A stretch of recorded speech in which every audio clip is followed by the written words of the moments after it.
Welcome back to Brands and Banter. I have an amazing guest with me today.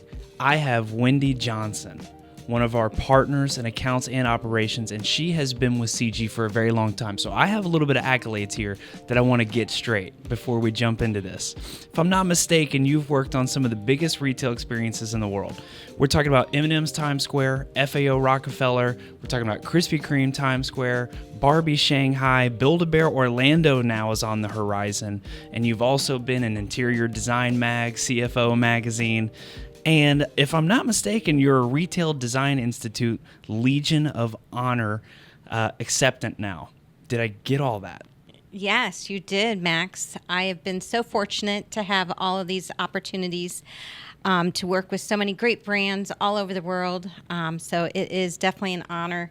And Denny reminded me in the summer, now that I have 31 years under my belt, that I am now the longest tenured employee in CG's history. That's amazing. Listen, I'm sure that time has gone by pretty quick for you along the way as well. So it has. Time flies when you're having fun. Exactly. Okay, so listen, before we jump into this, you had that awesome event to accept your award. How was it? Do you have any good memories from it? Yeah, at first I was in shock, didn't, think it was real. But then I had a chance to really look back at the last 31 years and realized I did have all those awesome experiences that you mentioned, and really went towards the recognition.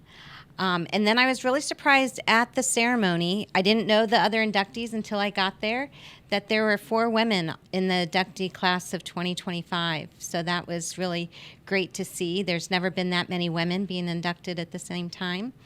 And I also learned that I was the 4th CG team member to be inducted, and 4 inductees in the Legion of Honor is the most by any other firm. So great news for CG. Amazing. Okay, so listen, with a long tenured history and career like you have in design, was design always kind of the future vision for you? I mean, when you were in school and you were kind of coming up, did you see yourself in design, or was there some sort of alternate focus there? It was always some sort of design. I was always young, drawing, doing lots of floor plans. I did a lot of house planning for these futuristic houses.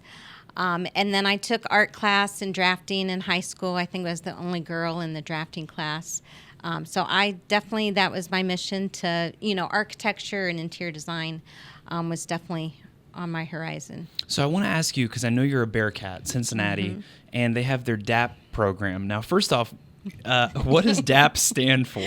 DAP is Design, Architecture, Art, and Planning. Okay, and we have had so many different folks and talents that have come through this building that are from DAP. So was there something about DAP that drew you there when you were deciding where you wanted to further your education?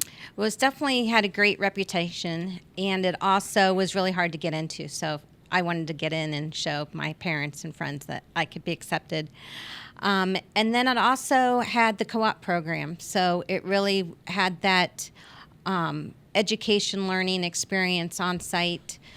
So when I was there, we had quarters. So you had 3 co-ops, 2 quarters each. So I had great opportunity. My first internship was with the Limited, the store planning for Express, Structure, and Bath and Body Works, which is great knowing a lot of people came from there here at ASG. And my second co-op was at Earl Swenson Associates in Nashville. They're known for the Opryland Hotel, which had a riverboat going through it. It was definitely in its prime during that time. And then Chute Gerdeman was my last internship, and that's where I fell in love with design. So I want to ask you a little bit about DAP, because it seems like DAP is such a great pool for talent in general over the years. And I kind of want to ask you, what is it about DAP that, in your eyes, separates them from some of the other places where folks would further their education? I think it is the co-op program. They introduced that 100 years ago, and the ROI that they show from that. I mean, I had a job with Chute Gerdeman before I even graduated. So a lot of people from those work experiences, you get a great mix of seeing what type of career you want, and you're most often offered a job before you graduate. And so, you go right into the workforce doing what you love. I think the other thing, too, about the co-op program that's so cool is that there's a lot of universities that don't have something like that. So then when, these folks get through their education, they don't really know where to start, where to go. I don't have any working experience. Whereas with the co-op experience, you actually do get to work, and you do get to kind of feel out what you're good at, what you might like, where your talents should lie, and you can kind of go from there. And I think the co-op program does make for much better talent in the workforce. So, okay, let's talk a little bit about you, early career beginnings. How did you first start with CG? Tell me that story. Well, I was the very first intern, so Ellie Chute reached out to Jim Howell at UC. He was our professional development practice in charge of all the interior design students, and reached out and said she wanted to start a co-op program. So I luckily was looking for something in the Columbus area and did an interview with Ellie and was hired. So that's how it all started. It's all coming down to this co-op program, I'm telling you. I wish we had one of those at Ohio State.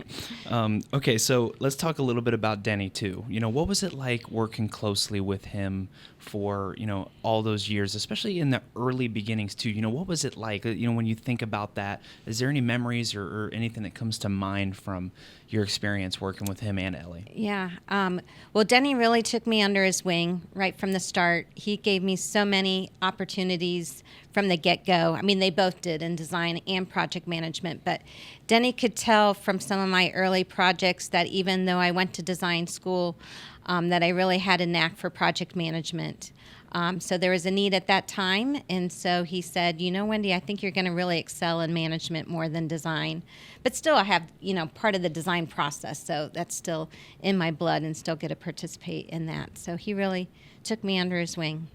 Well, the cool thing is you get to marry a little bit of the knowledge and the know-how with, all right, here's how we're going to make sure this project stays on time, on track, on budget, hopefully everything, which is cool. And I think it's also a testament to Denny to be able to recognize the talent and how to best use it, because you have had such a decorated career in that realm. So, what was your first project that you worked on when you first joined CG? It was for Britannia Sportswear. So they were doing a magic show booth. If you don't know what magic show is, it's one of the largest women's or fashion retail conference, always in Vegas. So they really gave me, design, managed it. I even got to go there to the show and help get it set up, the booth set up for the show. So that was my first project. It was jeans primarily. They were then sold to Levi's, so then I was doing Levi's work. And then they were eventually sold to VF Corporation, who owned Wrangler and Lee's at the time. So I did a lot of jeans in my early life at CG. Well, the fun thing about VF too is VF Corporation has had so many cool brands in that space, like come and go, and I can definitely see why you would remember working with an opportunity in a project like that. So, of course, from your first project to the projects of today, some stuff has changed, and I kind of had a little lightning round. I wanted to ask you some questions and see what you think here, right? So I've got my notes, and spoiler, she's got her notes as well. But when you think about what a retail experience meant in the 90s and in the 2000s compared to what it is now, can you kind of break down the contrast there of a retail experience in the 90s and 2000s to what it is today? So I'm going to go more with the 90s.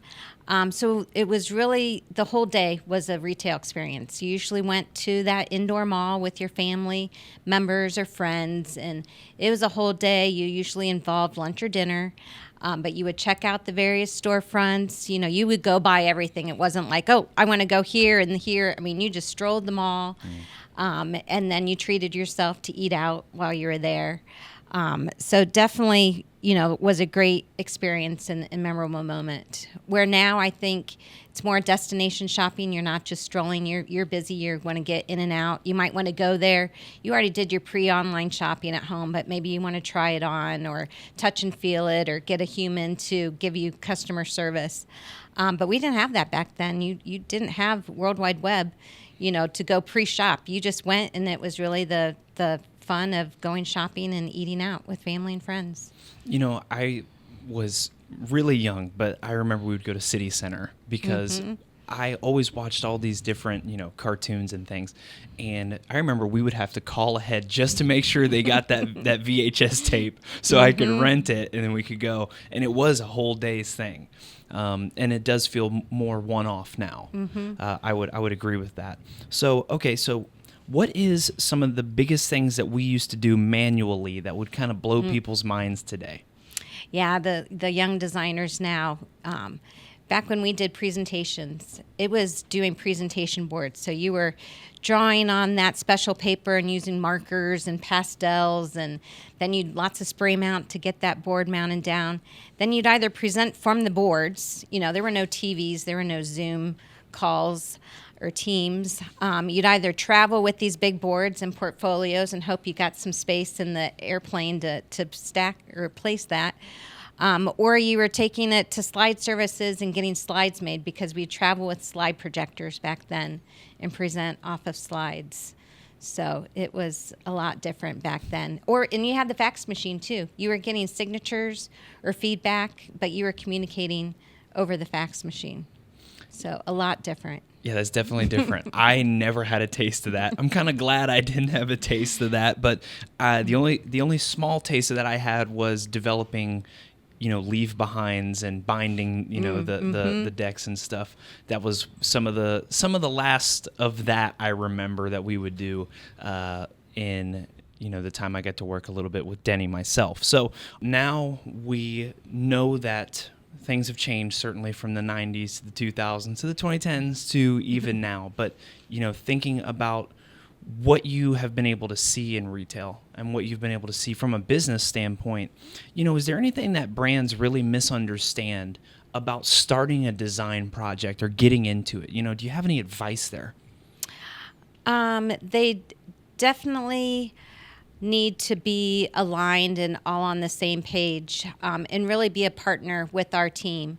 It really is a collaborative process. To be successful, you really need to work as a team. We're never going to know as much as a brand knows about their brand and their products. So it really is a collaborative effort, and really need to work together to make it success, business-wise, as well as find the right creative solution. One thing that we use a lot too, because, this what you said sparked my memory here, is we always communicate an extension of your team. And that's one of the philosophies I think we live by. Can you kind of talk a little bit about how important it is to see the agency that you work with as an extension of your team? Yeah, it is a team effort. We try to always meet in person. I know, ever since COVID, a lot of people just rely on Zoom calls, but really getting to meet them in person, build that chemistry, rapport, build that relationship, seeing the stores, if there is a store you're starting with, or seeing that site, it really is important to be successful.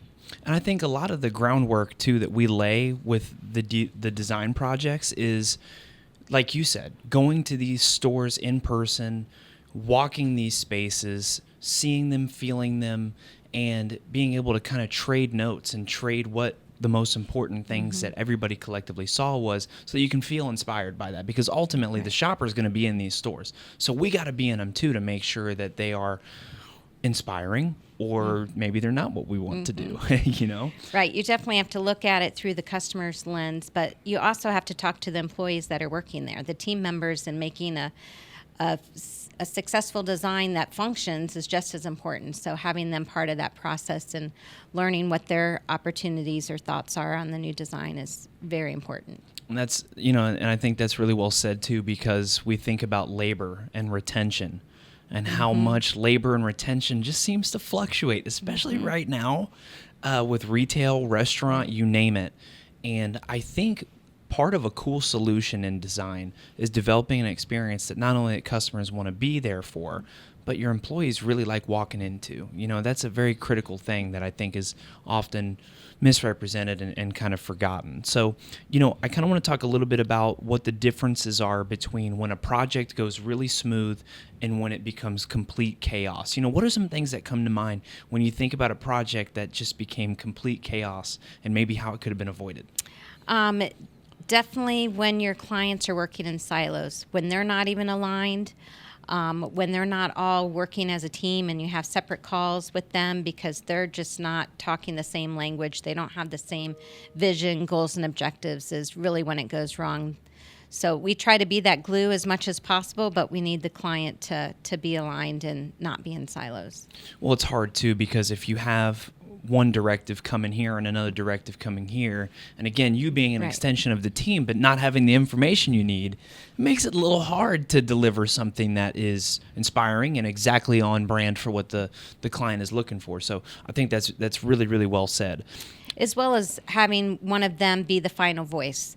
It's great to get all that feedback and input from everyone, but sometimes too many cooks in the kitchen are not going to make the recipe what you want it. So definitely a clear leader on that team to make those final decisions when needed. Well, you said it well. It's like, which one of you guys added chili peppers to this? Because the recipe didn't call for this. All right, so we're in 2026. We just kicked off the new year, and there's been a lot of talk around the studio about design trends for the year. There's been a very controversial Pantone color of the year, if you saw, which is just a different shade of white. And I just want to ask you, are there any design trends that you're kind of seeing that might change the landscape a little bit for the year ahead? I think the most recent trend is just the nostalgia. Everyone looking back at 2016. But I think with the dominance of AI right now, I think to just help with those anxieties that are out there, there needs to be a blend of nostalgia. And maybe it's a combination of the high-tech experiences, but then you have those analog touch point experiences where you really get to go back to creation and connection in just simpler times. See, I think you said it really well there. I think AI brands, I kind of predict that brands are going to find ways to use AI this year to make it almost like it's not there. It's just Right. making the experience better. Because as much as brands are talking about AI, I think there's starting to emerge a negative sentiment about it. So I think companies are going to start getting craftier with how they use it and how it actually makes the experience better without even talking about it. It just does. Right. With, again, with as much of the nostalgia thing that you were talking about too, we did a little bit of research on that, and we found that there is so much passion and fond memory tied to nostalgia with retail and brands and business, even with brand identities. Think about the Cracker Barrel thing. Everybody was so upset that they took away what everybody used Cracker Barrel to know them as, the life and kind of spirit of it, and it's just not the same now.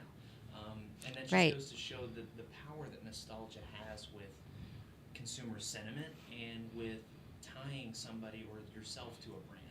Right. You think TGI Fridays or Chi-Chi's, all of those brands back from the 90s coming back. So. Chi-Chi's was good, yeah. The one Columbus location we had, if only, I had heard rumors, by the way, it was coming back, but I don't think it is.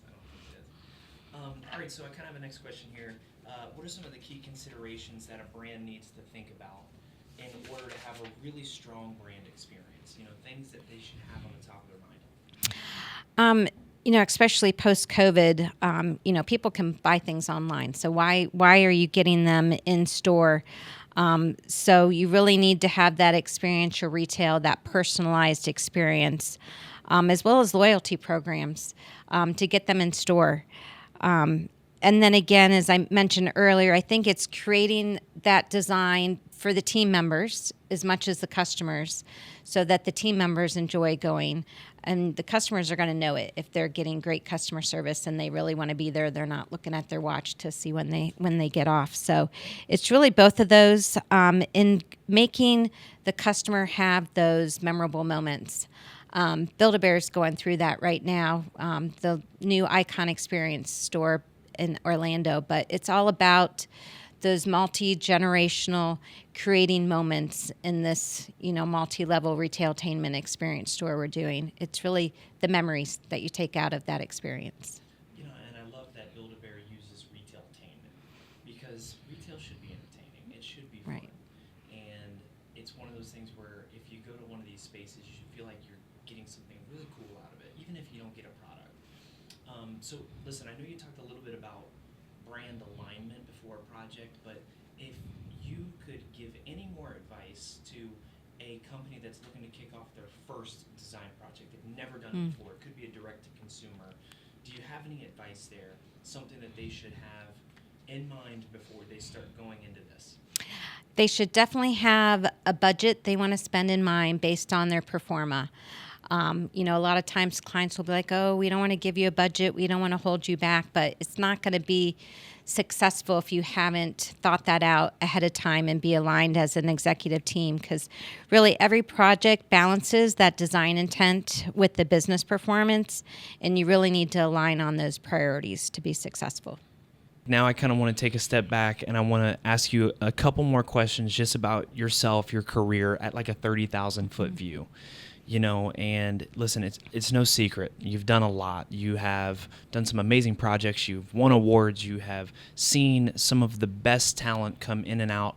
And I kind of want to ask you, along the way, with everything that's happened, especially in the United States, were there moments where you thought the brand might not make it? Well, to be honest, 2020, COVID, around spring that year, we learned that our parent company at that time was looking to sell us. And I'm like, we are in COVID. Who is going to buy us? Luckily, Carrie Barkley and Steve Morris and the ASG team came in September of that year. We joined ASG. We had worked together in the past on some projects.